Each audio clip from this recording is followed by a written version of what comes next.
Did you know that one of America's most iconic cars, the 1976 Cadillac Eldorado, was created by a designer who never had a driver's license? Yes, you heard that right.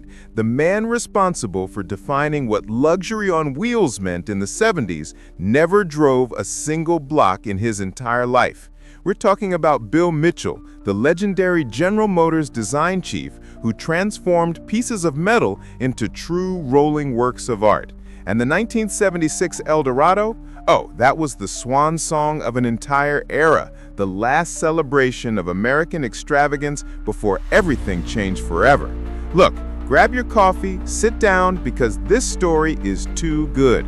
While the world was facing oil crises and suffocating environmental regulations, Bill Mitchell was there, creating the biggest, boldest, and most shamelessly luxurious convertible that Cadillac ever produced.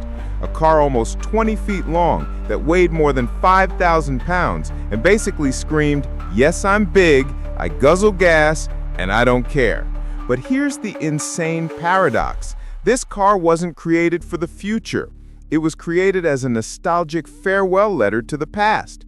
Mitchell knew the glory days of American land yachts were numbered, and he decided to create not just a car, but an automotive monument, a last declaration of love to Detroit's golden age. And if you're one of those who loves classic cars, automotive design, and behind-the-scenes industry stories, stick around until the end because this one's going to surprise you. We're going to talk about a man obsessed with shapes, with chrome, with street presence, and who never ever sat behind the wheel. To understand the 1976 Eldorado, you need to go back in time. We're talking about the mid-1970s, and the United States was in full automotive existential crisis. The 1973 oil crisis had just shaken the entire country. Miles-long lines at gas stations, rationing, sky-high prices. And here's the problem. The American industry had built its empire on top of gigantic, powerful cars that drank gasoline like there was no tomorrow. Suddenly, fuel became expensive, scarce, and the government started tightening the noose with emissions and fuel efficiency regulations. It was the beginning of the end for Detroit's chrome dinosaurs. But Bill Mitchell, who had taken command of GM's design department in 1958, didn't give a damn about these gloomy trends. He had a vision, an almost religious philosophy about what an American car should be. For Mitchell, a Cadillac wasn't just transportation. It was a statement, a status symbol, a mobile sculpture that should make people stop on the street and stare in admiration. And in the middle of all this chaos of the 70s, he decided to do exactly opposite of what all the experts recommended. Mitchell had started his career as a fashion illustrator, drawing elegant women for magazines before entering the automotive world. This background explains a lot about his style. He saw cars as fashion, as wearable art that should provoke emotion. When he took over at GM, he had already worked under Harley Earl, the other titan of American automotive design, and had learned everything about drama, presence, and showmanship. But Mitchell had his own flavor. He was obsessed with pure forms, clean lines, and a certain European theatricality mixed with American boldness. He loved boats, planes, anything that moved with style, and he translated these passions into cars. The problem is that in the 70s, the world was changing too fast. Japanese cars were invading the American market with their compact, economical, and reliable proposals. Europe offered refined and efficient sports cars. And Detroit? Detroit was lost, trying to figure out how to maintain its identity while the ground crumbled beneath its feet. And here comes Mitchell's eureka moment. In 1973, while planning Cadillac's future, he realized something crucial. The convertible was dying. Safety regulations were making it virtually impossible to build convertibles that met new federal standards. Manufacturer after manufacturer was abandoning retractable roofs. Mitchell saw this and had an epiphany. If convertibles are dying, let's create the last, the biggest, the most memorable convertible the world has ever seen. It wouldn't be a response to the crisis. It would be a nostalgic celebration of what American automotive had been. One last party before the lights went out. And that's exactly what the 1976 Eldorado became. Mitchell convinced Cadillac's top brass that they needed to do a special edition, a farewell in grand style, and he succeeded. The project was approved with one condition: it would be the last year of the Eldorado convertible. After that, only hardtops. Mitchell had his blank canvas and only one chance to make history. At first glance, the 1976 Eldorado looked like a land-based ocean liner. At 224 inches long, 80 inches wide, and weighing an incredible 5,160 pounds, this car didn't fit in small garages, didn't make tight turns easily, and definitely didn't worry about compact parking spaces. The front was dominated by a massive chrome vertical grille, divided by a center bar that displayed the Cadillac crest like a jewel on a luxury brooch. The headlights were dual, vertically stacked, a design that Mitchell had made Cadillac's signature since the 60s. Chrome everywhere, giant bumpers that looked like polished steel beams, turn signals integrated into the fenders. It was pure excess, and that was exactly the point. But the real show was on the side and rear. Mitchell had designed a low belt line that flowed smoothly from front to rear, creating an elegant silhouette despite the monstrous size. The doors were enormous, heavy, and when you opened them, the sound was that solid thunk that only American luxury cars could produce. The interior? Genuine leather everywhere, real wood paneling, not that fake plastic. Carpet so thick your feet sank in. And space, my friend, space for days. 6 people fit comfortably, and there was still room to stretch your legs. The back seat was basically a living room sofa. And there's more. The convertible top was an engineering work in itself. When retracted, it folded perfectly into a compartment behind the rear seats, maintaining the car's clean lines. When raised, it had 5 layers of insulation, including a padded inner lining that made the interior as quiet as a library.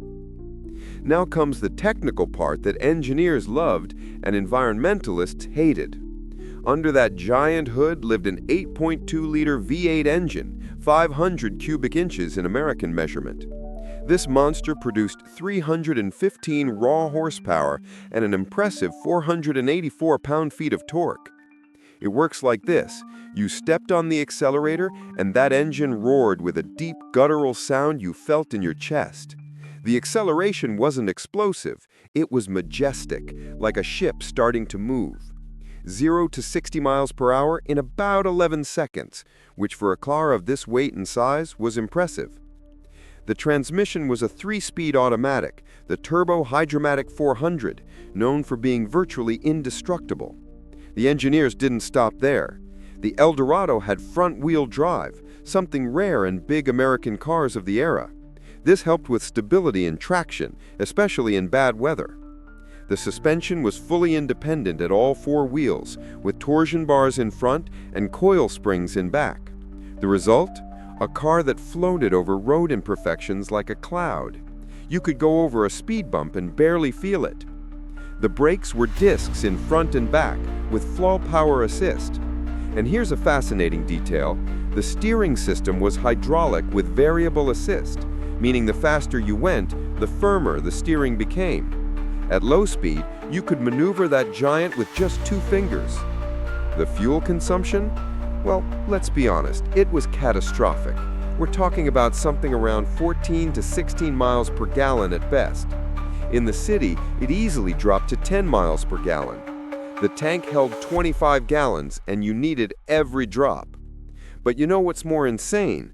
Nobody who bought a 1976 Eldorado convertible cared about that. That wasn't the point. The point was making a statement, showing that you had made it, that you could afford the gas, and that you didn't need to worry about efficiency. It was a symbol of success at a time when success still meant excess. And buyers loved every square inch of that chrome excess. Now comes the part that few people know. Who actually bought and used these 1976 Eldorado convertibles? The answer will surprise you. They weren't just middle-aged executives or movie stars, although those groups were certainly represented. The 1976 Eldorado became the official car of an entire generation of successful Americans who had lived through the golden post-war era and weren't ready to let it go. Doctors, lawyers, dealership owners, businessmen who had built their empires from scratch. These were the typical buyers, and here's a fascinating detail. Many of these cars were bought by women. Yes, wealthy and independent women who saw the Eldorado not as a husband's toy, but as their own symbol of independence and success. At a time when women were still fighting for workplace equality, driving an Eldorado convertible was a powerful statement. The regional adaptations were equally interesting. In California, especially in places like Beverly Hills and Palm Springs, Eldorados were often painted in vibrant colors: pure white, cherry red, deep metallic blue. The sunny climate meant the convertible could be used practically year-round, and owners loved showing off their cars on coastal highways and famous boulevards. Many installed absurdly powerful custom sound systems for the era, with extra speakers and amplifiers that turned the car into a mobile disco. In Texas, where everything is bigger, Eldorados were often equipped with additional accessories like longhorn horns mounted on the hood, exotic leather interiors like snake or ostrich skin, and turbocharged air conditioning systems because, well, it's Texas. Texans also loved adding real gold trim to chrome details, transforming already extravagant cars into true palaces on wheels. On the East Coast, especially in New York and Miami, Eldorados had a different character. In New York, they were often used as luxury car service vehicles, transporting executives between Manhattan and the Hamptons. Many were painted in black or dark gray, more discreet and businesslike colors. In Miami, they were the preferred car of wealthy retirees who had migrated from northern snow to Florida sun. There, you saw more pastel colors, light-toned interiors, and many of these cars practically lived with the top down. And here's a fascinating detail. In the Midwest, in cities like Detroit, Chicago, and Cleveland, Eldorados were often stored during winter and only came out of the garage when the weather warmed up. Owners treated these cars like precious jewels, washing and waxing obsessively, keeping them covered, protecting them from road salt and snow. This preservation culture is part of why so many Midwest examples survived in exceptional condition to this day. Now comes the sad part, or exciting, depending on your point of view. Cadillac produced exactly 14,656 Eldorado convertibles in 1976. Sounds like a lot, right? Wrong. To put this in perspective, Ford produced more than 500,000 Mustangs just that year. The Eldorado convertible was exclusive by design, expensive, and destined for a specific elite. And here's the crucial detail. Those 14,000 cars weren't distributed evenly. Cadillac had an allocation system where only select dealerships received the convertibles. If you lived in a small town, you probably never saw one on the streets in 1976. They were concentrated in luxury markets, large metropolitan areas, elite vacation destinations. Rarity was part of the appeal, part of the mystique. And then the destruction began. As happens with all cars, most of the 1976 Eldorados simply lived their lives and died. Traffic accidents, mechanical neglect, merciless rust corroding that precious metal. Many were sold and resold, passing from careful hands to owners who treated them as simple used cars. Worse still, in the 80s and early 90s, when these cars were 10, 15 years old, they were seen as clumsy dinosaurs, gas guzzlers, and out of fashion. Many were simply abandoned in junkyards, dismantled for parts, or crushed into metal cubes. The generation that loved these cars was aging, and the new generation wanted compact, Japanese, efficient cars. The 1976 Eldorado convertible represented everything that new environmental and economic consciousness rejected. Hundreds, possibly thousands, were destroyed simply because nobody wanted them anymore. There's more. Many of the Eldorados that survived were modified in ways that destroyed their original value. Donks, those modifications with giant 30-inch or larger wheels, became popular in 90s, 100s, and 2000s hip-hop culture, and many Eldorados were sacrificed on that altar of extreme customization. Fluorescent metallic paints, hydraulic suspensions, sound systems that removed most of the original interior. For purists, each of these modifications was a crime against automotive history. But for the communities doing these modifications, it was a way to appropriate luxury symbols and make them their own. It's complicated, but the result was the same: fewer original examples surviving. Today, finding an original 1976 Cadillac Eldorado convertible is literally like looking for a specific needle in a haystack the size of the American continent. According to estimates from specialists and collector clubs, there are probably between 800 and 1,200 surviving examples in driving condition. Of those, maybe 200 to 300 are in truly original and restored condition. The rest ranges from restoration projects, modified cars, and examples in various states of decomposition being kept by hopeful enthusiasts. Exact numbers are impossible to verify because there's no central registry. What we know is that each passing year, more cars are lost to accidents, fires, or simply the inexorable process of entropy. The surviving examples are scattered around the world, but concentrated in certain predictable places. The Peterson Automotive Museum in Los Angeles has an impeccable example in its collection, a white model with red interior that's regularly displayed as the definitive example of American excess from the 70s. The GM Heritage Center in Sterling Heights, Michigan, maintains several examples, including one that was personally specified by Bill Mitchell before his retirement. In Europe, curiously, there's a small but dedicated community of American classic car collectors, and some 1976 Eldorados found their way to garages in Germany, Switzerland, and the United Kingdom, where they're treated as curious exotics. In the Middle East, where big American cars have always been appreciated, there are rumors of private collections that include multiple Eldorados in showroom condition, kept in climate-controlled garages and rarely seen. And then there are the auctions. In 2019, a 1976 Eldorado convertible in absolutely pristine condition, with only 10,500 original miles on the odometer, sold at a Barrett-Jackson auction for an impressive $110,000. To put that in perspective, this car cost about $11,000 new in 1976. Adjusting for inflation, that would be about $55,000 today. But this specific example sold for more than double that. Why? Because it wasn't just a car. It was a perfectly preserved time capsule, a tangible piece of American history, a work of art signed by Bill Mitchell that you could actually drive. And here's the insane detail. That wasn't even the record. In 2022, a white Eldorado with only 2,000 miles that had been kept in a climate-controlled garage by an obsessive collector since 1977 sold in a private auction for an estimated value of $150,000. More expensive than many modern high-performance sports cars.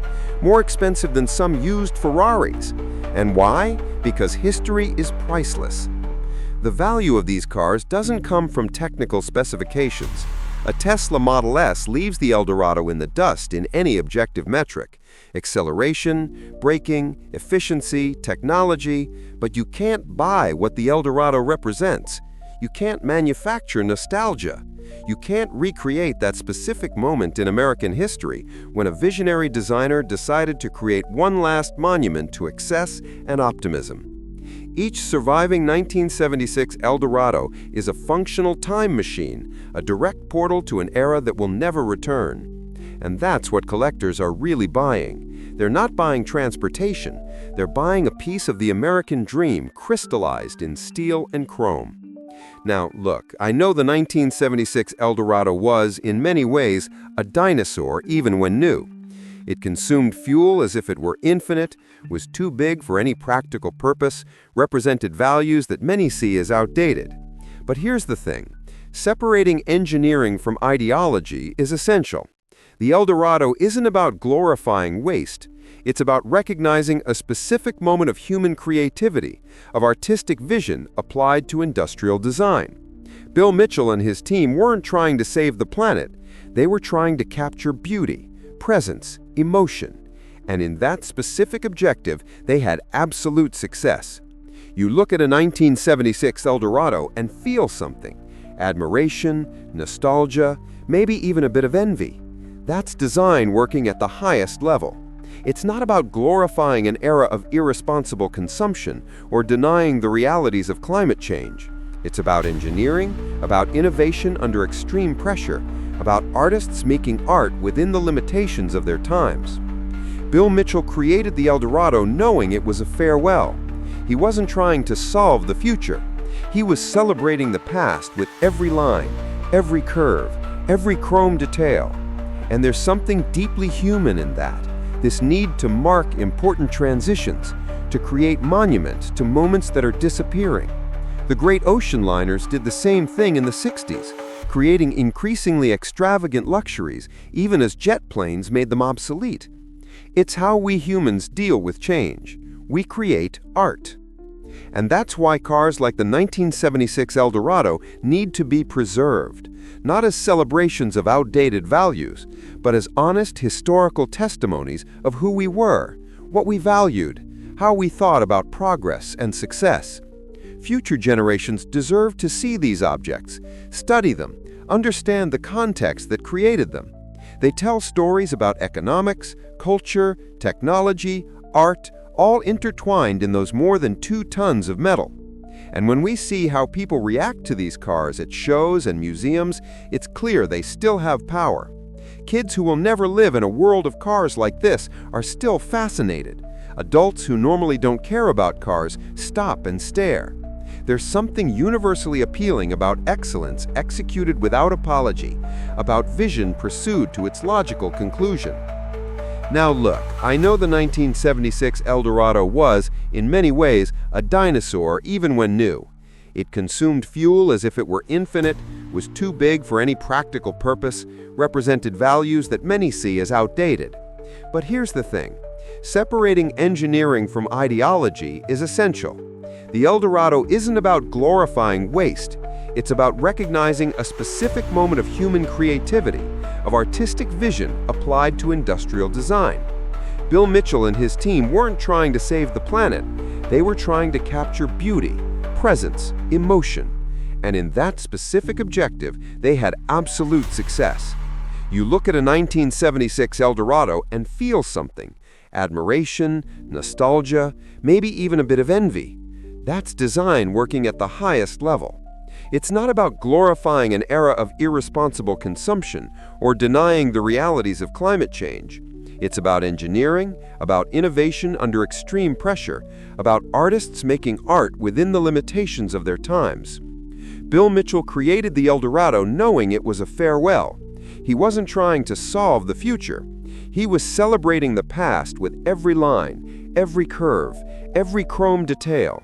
And there's something deeply human in that. This need to mark important transitions, to create monuments to moments that are disappearing.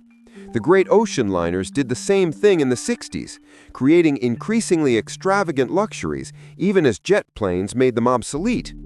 It's how we humans deal with change. We create art.